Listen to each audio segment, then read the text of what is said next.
తమిళనాడు సీఎంగా విజయ్ ప్రమాణ స్వీకారానికి ముహూర్తం ఖరారు కాబోతా ఉంది. ఏదైతే టీవీకే పార్టీకి కావచ్చు, అవసరమైనటువంటి మిగతా ఎమ్మెల్యేల సపోర్టు ఇప్పుడు కుదిరిందని చెప్పుకోవచ్చు. ఇప్పటికే టీవీకే పార్టీకి కాంగ్రెస్ పార్టీ సపోర్ట్ ఇవ్వగా మిగిలిన 6 స్థానాల కోసం ఉత్కంఠ రేగింది. అయితే తాజాగా లెఫ్ట్ పార్టీలతో పాటు వీసీకే పార్టీ విజయ్‌కి మద్దతిచ్చేందుకు ఓకే చెప్పాయి. అయితే లెఫ్ట్ పార్టీలో సిపిఐ దగ్గర 2 స్థానాలున్నాయి. సిపిఎం 2 స్థానాలు గెలుచుకుంది. అలాగే వీసీకే పార్టీ 2 స్థానాలు గెలుచుకుంది. సో, విజయ్‌కి అవసరమైనటువంటి 6 స్థానాలు సంబంధించి ఆ 3 పార్టీల దగ్గర ఉన్నాయి. ఆ 3 పార్టీలు కూడా సానుకూలత వ్యక్తం చేశాయి. సో, సాయంత్రం 6 గంటలకు విజయ్ గవర్నర్‌ని కలవబోతా ఉన్నారు. నిజానికి 2 సమయంలో 4:30తో పాటు 6 గంటలకు కూడా టీవీకే కార్యాలయం గవర్నర్ అపాయింట్మెంట్ కోరింది. సో, 6 గంటలకు అధికారికంగా విజయ్ గవర్నర్‌ని కలిసే అవకాశం ఉంది. సో, ఇప్పటికే వీసీకే పార్టీకి సంబంధించినటువంటి నేతలొచ్చి విజయ్‌ని తన ఇంట్లో కలిశారు. లంచ్ మీటింగ్ అయ్యింది.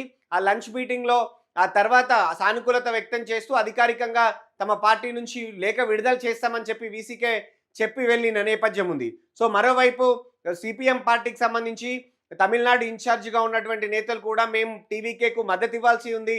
ఎందుకు అంటే ప్రజలు మ్యాండేట్ ఇచ్చారు విజయ్‌కి. దాన్ని అంగీకరించాలి.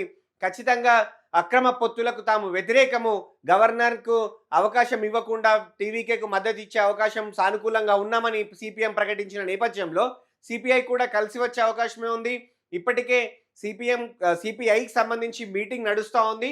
సో, ఆ మీటింగ్ నుంచే టీవీకే పార్టీకి ఫోన్ కూడా వచ్చినట్టుగా తెలుస్తోంది. అందులో భాగంగానే టీవీకేకి సంబంధించి కీలక నేత నిర్మల్ కుమార్ సిపిఐ కార్యాలయానికి వెళ్లారు. సో, అక్కడ అధికారికంగా మాట్లాడుకొని అంటే మంత్రి పదవులా ఏంటి అనే టర్మ్స్ అండ్ కండిషన్ మాట్లాడుకొని అధికారిక ప్రకటన రాబోతా ఉంది. సో, సానుకూలత అయితే వచ్చేసింది. ఇప్పటికే 3 పార్టీలకు సంబంధించినటువంటి ఆఫీసుల నుంచి సానుకూలత వ్యక్తం చేస్తూ బయటికి న్యూస్ వచ్చిందని చెప్పుకోవచ్చు. సో, అధికారికంగా కాసేపట్లో ఈ లెటర్లు ఇవ్వబోతా ఉన్నారు.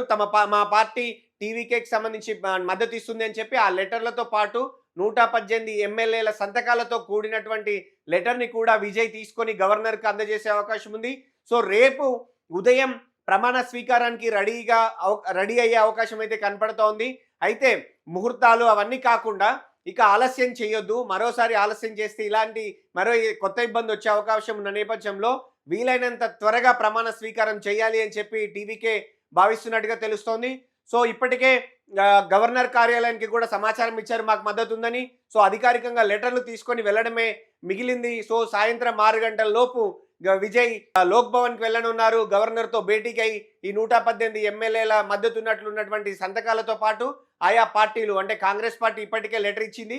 సో, వీసీకే లెఫ్ట్ పార్టీల లెటర్లను కూడా గవర్నర్‌కు అధికారికంగా అందజేసి ప్రభుత్వ ఏర్పాటుకు ఆహ్వానించాలని కోరబోతా ఉన్నారు. సో, ఇప్పటికే గవర్నర్ కూడా చెప్పారు. 118 మంది ఎమ్మెల్యేల సంతకాలు ఆయా పార్టీల అనుమతి ఉన్నట్లు నాకు ప్రూఫ్స్ చూపిస్తే నేను పిలుస్తాను. నాకు హెడ్ కౌంట్ అవసరం లేదు. హెడ్ కౌంట్ అనేది లోక్ భవన్‌లో కాదు, అసెంబ్లీ వేదికగా జరగాలి. సో, ఇక్కడ ఓత్ అయిన తర్వాత అసెంబ్లీలో తన బలం నిరూపించుకోవాల్సి ఉంటుంది అని కూడా ఇప్పటికే గవర్నర్ ప్రకటించిన నేపథ్యంలో ఇక రూట్ క్లియర్ అయిందని చెప్పుకోవచ్చు. విజయ్ ప్రమాణ స్వీకారానికి ముహూర్తం ఖరారవుతున్నట్టు కూడా చెప్పుకోవచ్చు.